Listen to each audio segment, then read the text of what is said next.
In this video, we will show you if it's possible to make a new Cash App account with the same number. It is a straightforward and clearly described in the video, so follow all the steps. But before we dive into all of it, make sure you hit the subscribe button below and ring the notification bell so you never miss out on our latest content. Okay, so if you're wondering if it's possible to make a new Cash App account with the same number, so here's an answer to that question. Okay, so we go here at this article in LinkedIn.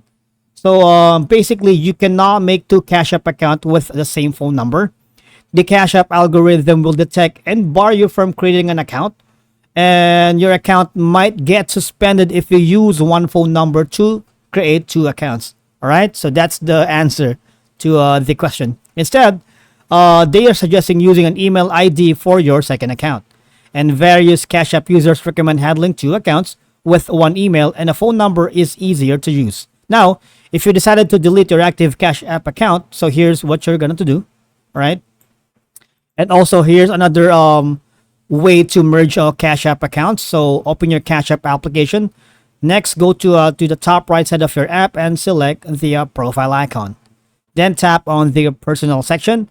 Finally, select add phone or email and merge your accounts. Thank you so much for watching, and I'll see you all in the next video.